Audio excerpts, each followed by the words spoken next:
Hello everyone, my name is Omar and today I'm going to be discussing the Lizzie Borden's murder trial case.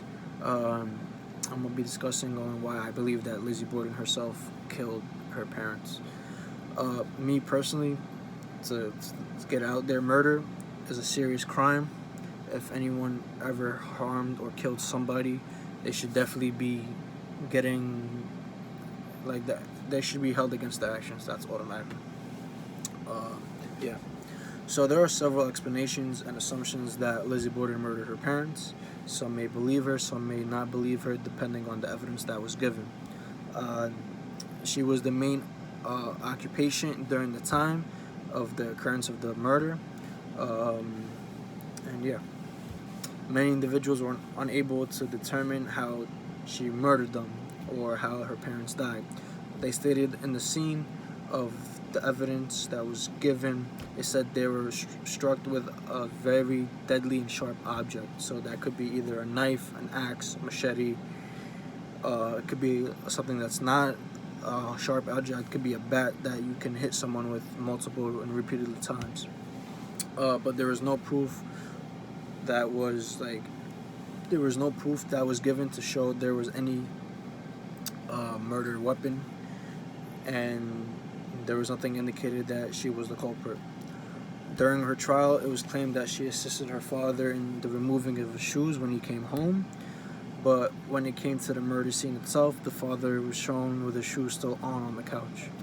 To me, I believe that's strange, because how could you give the courts or the person that's interrogating you your words saying that you helped him with his shoes off, but in the scene of the crime, his shoes were still on? That could be either a serious lie, or her father was trying to put on the shoes before anything occurred to him. That was one of my theories. However, it's insufficient evidence to indicate that she was the one who killed him. Another theory that came to mind was that there was no evidence of an outsider entering the house and killing her parents, because there was no footprints, there was no fingerprints in or out of the house besides their own. Nothing was reported missing during the time, and that shows that there was no way someone just broke into the house for no reason. One of the primary sources I've used stated that it appeared to be an inside job, meaning the only people that could have had access to the killing was either Lizzie or the nanny at that time. Despite the Borden's practice of locking their doors, police found no trace or forced entry in their home. Nothing was seen to be stolen. On the morning of the killing, no one was observed entering or leaving the Borden residence, so there was no outsider based on that piece of information. It was suspicious and uncommon for a random person to enter a residence without being heard or observed, especially during that time of the event of the murder. Well, I honestly believe everything that source said. There was no way that anyone could not see someone in broad day entering a home.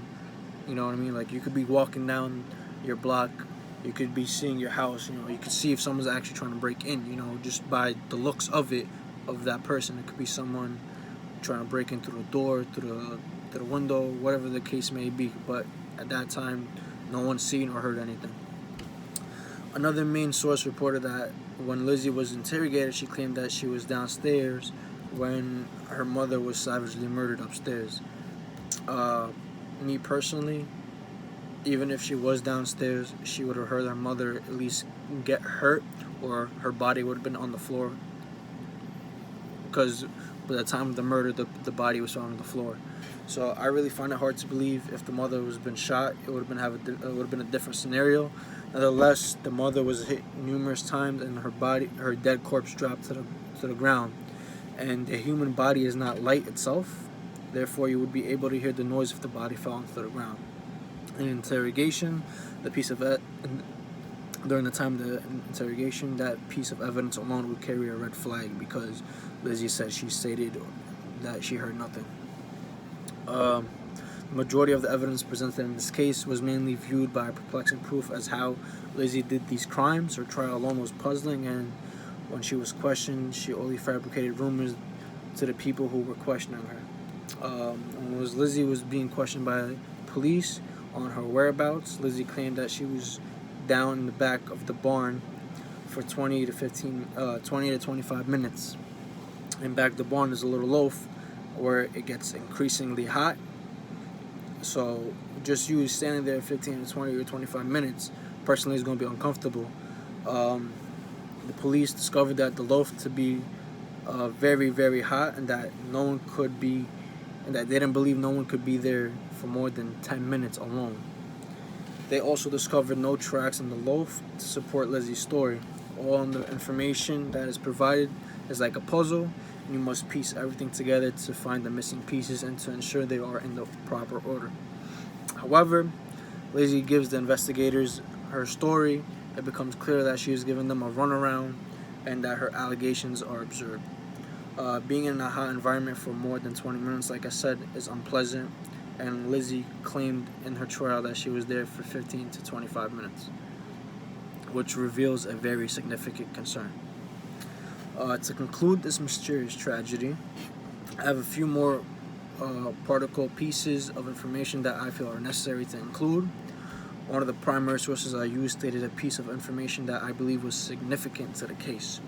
A concerned neighbor, the neighbor that lived to the right of the house during that time, spotted Lizzie burning a blue outfit outside a fire on August 7th, 3 days after the murder, which is weird. When the neighbor approached Lizzie stated that she decided to ruin the outfit because it was smeared with old red paint. I find it strange that she is burning the outfit since it had quote-unquote old red paint on it out of the blue, instead of tossing the outfit away. You know what I mean? Like, if you had a red or a outfit that had paint on it, you would simply just toss it in the garbage or donate it or something, but she burned it. Instead of, like I said, tossing the outfit away, she chose to burn it, thereby destroying it and ensuring that it would never be recovered or seen again. Just by that little information and knowledge, I explained how she destroyed the dress she was wearing when she chose to murder her parents. I believe that after she murdered her parents, she got rid of the weapon, which either was the axe or a knife or a bat, and the blood-stained outfit, which was coated old stained paint, so that she could be portrayed as an innocent individual. Guys, so that's the whole murder scene and how I predict that she killed her parents, and that's how she got away. Thank you for watching.